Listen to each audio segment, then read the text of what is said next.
In a quiet corner of Africa, where the hills meet the sky, something extraordinary is happening not just beneath the ground, but above it. They are not models, not actors, and not following in anyone's footsteps. These are miners rewriting the rules of one of the world's oldest and most male-dominated industries. Welcome to Zimbaqua, the world's first and only all-female aquamarine mine, where strength meets precision, and the beauty they reveal tells a story the world needs to hear. The Zimbaqua mine is located in Karoi, Zimbabwe. This is more than a gemstone. The aquamarine they mine at this Zimbaqua mine symbolizes resilience, power, and what's possible when women work together as a team and are trusted to shape the world, one crystal at a time. Zimbaqua is a first-of-its-kind mine in Africa, employing an entirely female workforce, prioritizing sustainable production, and known for its ethical mining practices and social impact. The mine is situated near Karoi, a town approximately 200 kilometers northwest of Harare, the capital of Zimbabwe. A professional gemologist follows the rock formation to trace the aquamarine vein.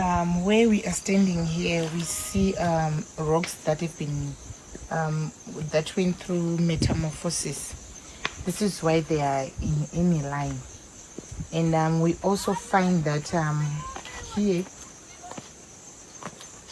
these are the residue of the pegmatites that we are looking for, that we are going to get our aqua. So this area from here where I'm standing, going this way, this is where the host rock that has been metamorphosed is, and our pegmatites then will come after this side.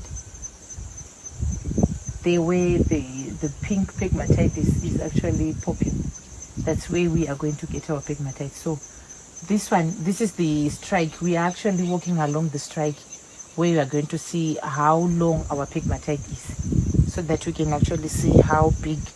Okay, so in rocks like this one, this part of pegmatite, where we have this bigger crystals of tourmaline and also bigger crystals of mica and feldspar, this one which is pink, this is where we expect to have bigger crystals of our aquamarine. So like here in this area, this is why the old mine have been doing their mining here, because you can see that the crystals of the tourmaline, they are quite visible, even of this mica and also of this feldspar. These are the very, very best indicators that here we can get bigger crystals of aquamarine. Despite the Zimbaqua mine being run by women, it also has a positive impact on Zimbabwe's economic development, namely community upliftment, ethical mining practices, contribution to the economy, broader economic impact, employment, and empowerment. It's Zimbaqua. We've done our survey right now. We've just finished our survey where we were going through this area to see where we are going to start mining. So this area is actually amazing. We saw a great strike of the pegmatite that we are going to mine. It's about 1 kilometer long. So we are going to employ more women that we are going to work with on this project.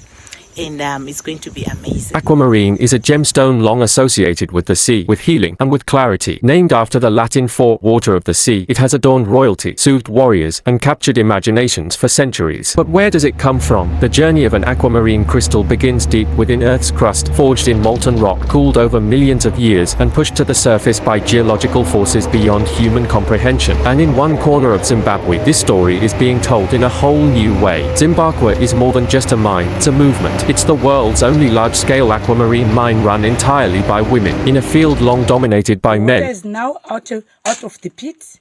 We are starting working at the production area now. Zimbaqua has turned the tables, offering jobs, training, and dignity to women who were once left out of the equation. Here, at the Zimbaqua mine, women aren't just present, they lead. From geological surveying to extraction, sorting, and sales, they are at the forefront of every step. They are changing the gemstone industry from the ground up, literally. And what makes their work even more powerful? The gems they unearth aren't just beautiful, they are ethically sourced, conflict-free, and traceable to the very hands that mined them. This is the Zimbaqua story, and the journey from rough crystal to radiant shine is only just beginning. From rock cracking and mining, aquamarine at Zimbaqua is not mechanized or industrialized on a massive scale, and that's intentional. Here, each gemstone is treated like a hidden treasure, waiting patiently beneath the earth for careful hands to bring it into the light. The women follow ancient pegmatite veins, long fingers of mineral-rich rock that run like maps beneath the soil. These formations are the birthplace of aquamarine, and finding them is part science, part instinct, and part lived experience. Once a promising vein is exposed, the real work begins. The team uses hand tools, hammers,